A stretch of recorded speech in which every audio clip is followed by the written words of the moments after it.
शंका समाधान। संत रामपाल को परमेश्वर कबीर जी सन 1997 में मिले थे, कहीं ऐसा न हो गया हो।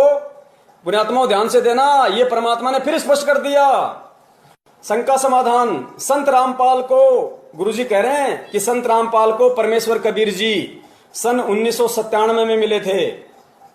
एक तरफ तो कह रहे हैं कि मुझदास को कबीर परमात्मा 1997 में मिले थे, और फिर क्या कह रहे हैं पुण्यात्मा, इसी को कहते हैं ए ठगवाड़ा ठगी देश।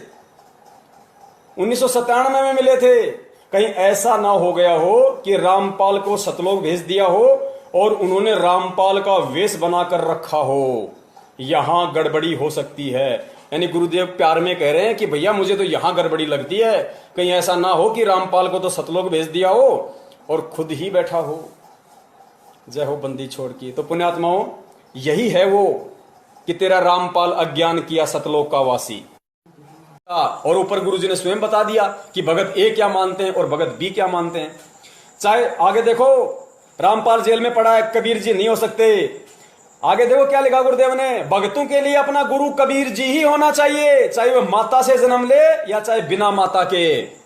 परमात्मा सक्षम है, वह कुछ भी लीला कर सकता है। परमेश्वर कबीर जी जब काशी में रहा करते थे, यदि जीव परमात्मा को परख लेता तो अब तक तो सारा संसार पार हो जाता। रामपाल रूप की आवश्यकता ही नहीं पड़ती। जय हो बंदी छोड़ की। बंदी छोड़ सतगुरु रामपाल जी महाराज की जय हो।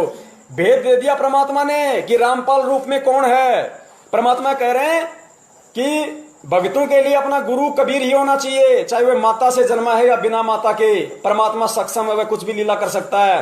परमेश्वर कबीर जी जब काशी में रहा करते थे, यदि जीव परमात्मा को परख लेता तो अब तक सारा संसार पार हो जाता। और फिर क्या कह रहे हैं, अब तक तो सारा संसार पार हो जाता। रामपाल रूप की आवश्यकता ही नहीं पड़ती। यानी उस कबीर परमात्मा को रामपाल का रूप धारण करने की आवश्यकता नहीं पड़ती, यदि उस समय हम उनको परमात्मा मान लेते और समझ जाते तो। पुण्यात्मा स्पष्ट संकेत कर दिया कि रामपाल के रूप में कौन है। आगे देखो अन्य प्रमाण। संत गरीबदास जी ने असुर निकंदन रमणी में कहा है कि साहिब तख्त कबीर खवासा, दिल्ली मंडल लीजे वासा, सतगुरु दिल्ली मंडल आईसी, सूती धरनी सुन जगाईसी। वो दास ने आपको दिखाई दी उस किताब के अंदर कि दिल्ली मंडल में सतगुरु रूप में कौन आएगा, स्वयं वो परमात्मा ही प्रकट होगा, आएगा। देखो इसमें क्या लिखा हुआ है। अर्थात संत गरीबदास जी ने कहा कि परमेश्वर कबीर जी के सिंहासन के पास रहने वाला उनका खास गुलाम यानी नौकर जो दरबार में रहता है, दिल्ली मंडल दिल्ली के आसपास जन्म लेगा।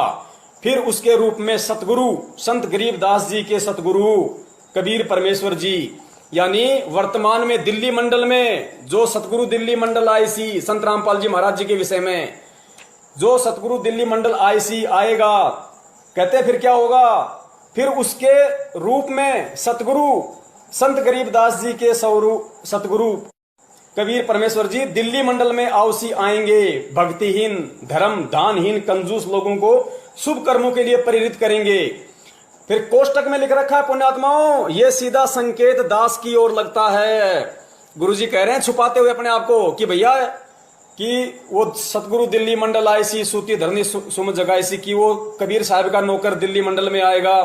फिर संत गरीबदास जी का जो सतगुरु था कबीर परमात्मा, वो स्वयं ही उसका वो आएगा, वो बनके, वो गुरु बनके आएगा, स्वयं ही आएगा। वो संत गरीबदास जी का जो सतगुरु था वो स्वयं ही दिल्ली मंडल में आएगा।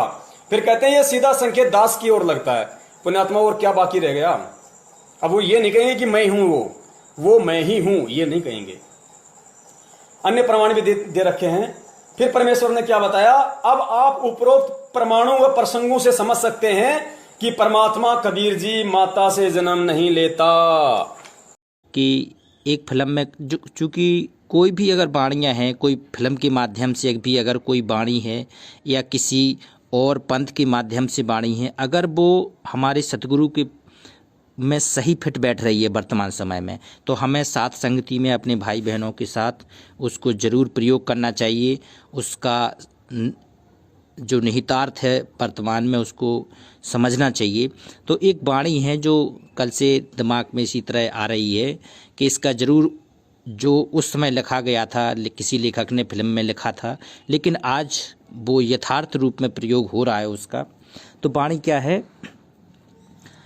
कि कल खेल में हम हो न हो गर्दिश में तारे रहेंगे सदा, कल खेल में हम हो न हो गर्दिश में तारे रहेंगे सदा, भूलेंगे हम भूलेंगे वो, पर हम तुम्हारे रहेंगे सदा।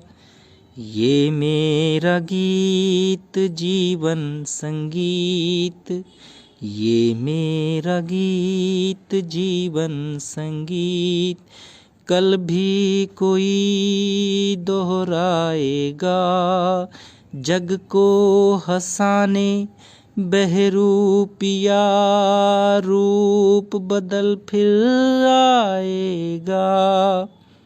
जीना यहाँ मरना यहाँ, इसके बाद हमको सतलोक को जाना वहाँ।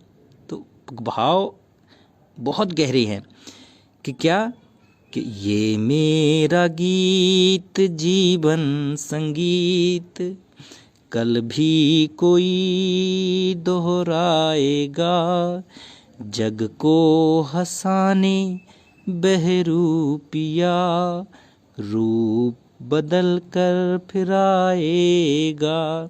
तो ये बहरूपिया यहाँ जो शब्द है पूर्ण परमात्मा के लिए है। वो पूर्ण परमात्मा पृथ्वी पर हमेशा रहता है। आज वर्तमान में वो जैसे वो बहरूपिया आज पूरा इस पृथ्वी लोक पर प्रकट है, बंदी छोड़ सतगुरु रामपाल जी भगवान के रूप में।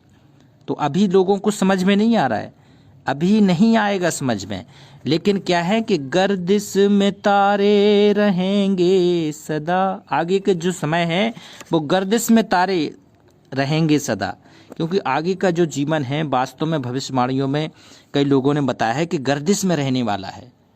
तो उस गर्दिश में रहने के बाद भी जो बंदी छोड़ आएंगे प्रकट होके, तो आज जो बहरूपिया बन के बैठे हैं, कहते हैं ये गुरु नानक देव जी ने कहा है कि ये ठगवाला ठगी बेस, खरा सियाना बहुता बारे धानक रूप रहा करता है।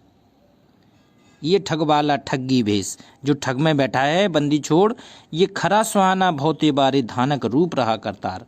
कि वो बंदी छोड़ जो बैठा है तो वो पूर्ण परमात्मा है। जब उन्होंने जाके वहाँ लोगों को बताया तो कोई नहीं माना। आज हम लोग जो बंदी छोड़ के बता रहे हैं कि वो बंदी छोड़ बैठा है, अपने आप को भेष बदल के बैठा है, तो ये ज्ञान किसी को समझ में आ नहीं रहा है। लेकिन जब गर्दिश में तारे होंगे, कल खेल में हम हो ना हो, अगर हम इसमें छटनी हो जाएगी। पर आगे बंदी छोड़ ने सत्संग में बताया है कि इस पृथ्वी पर वही पुण्यात्माएं रहेंगी जो भक्ति लायक होंगी, क्योंकि आगे के 1000 के लिए ये बंदी छोड़ का सतमार्ग स्टार्ट हो रहा है, भक्ति मार्ग स्टार्ट हो रहा है। हजारों साल तक ये रहेगा, हजारों साल तक ये बंदी छोड़ का मार्ग रहेगा। तो जो पुण्यात्मा समझती जाएंगी, उस नौका नाम के जहाज में बैठती जाएंगी, तो वो तो भवसागर से पार हो जाएंगी। और जो नहीं बैठेंगी, जिनका कर्म उनकी आड़े आ जाएगा, तो वो तो फिर लक 84 में रहे। आप पुण्य के मार्ग में तेज गति से आगे बढ़ेंगे और ईश्वर की उपस्थिति को जरूर मानेंगे, तो आप पाप से बचेंगे। अगर ईश्वर का भय नहीं होगा तो पाप से नहीं बचेंगे। पाप करने की इच्छा होगी और डरेंगे नहीं और पाप करेंगे। हमें किसने बनाया? मुझे किसने आँख, कान, लीवर, किडनी किसने दी? अगर आप चींटी को देखिए, एक छोटा सा जीव है, उसके पास भी आँख, कान, लीवर, किडनी सब कुछ है। वो भी सांस ले रहा है, मैं भी सांस ले रहा हूँ। छोटा कीटाणु के पास भी आँख, लीवर, किडनी सब कुछ है। चमत्कार को नमस्कार। ये चमत्कारी कौन है? परमात्मा, ईश्वर, मालिक। उससे डरिए। उससे डरेंगे तो पाप नहीं करेंगे, क्योंकि वही रियलिटी है। आज कोरोना ने ये सिद्ध कर दिया है कि ईश्वर रियलिटी है, बाकी कुछ रियलिटी नहीं है। कहाँ गए वो विद्वान? कहाँ गए वो बुद्धिजीवी लोग? कहाँ गए वो रिसर्चर? कहाँ गई आपकी दवाइयाँ? क्यों नहीं पहले से रोक पाई? ईश्वरीय शक्ति कोई रोक सकता है क्या? समुद्र में ज्वार भाटा आता है, नदियों में ज्वार भाटा आता है, कोई रोक सकता है? दिन और रात को कोई रोक सकता है क्या? माँ के गर्भ में बच्चा 9 महीने में जन्म लेता है, कोई देख के बता सकता है कैसे प्रक्रिया होती है? कोई नहीं बता सकता। चकमक में आग छुपा हुआ है, दिखाई देता है क्या?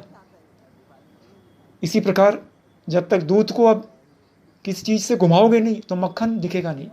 ठीक इसी प्रकार बहुत सी चीज़ छुपी हुई है। इसी प्रकार परमात्मा छुप कर सब देख रहा है। पाप से बचिएगा, पाप से बचिएगा, पुण्य की यात्रा करिएगा, एक नया जीवन, एक नया सुखद जिंदगी में जाइएगा।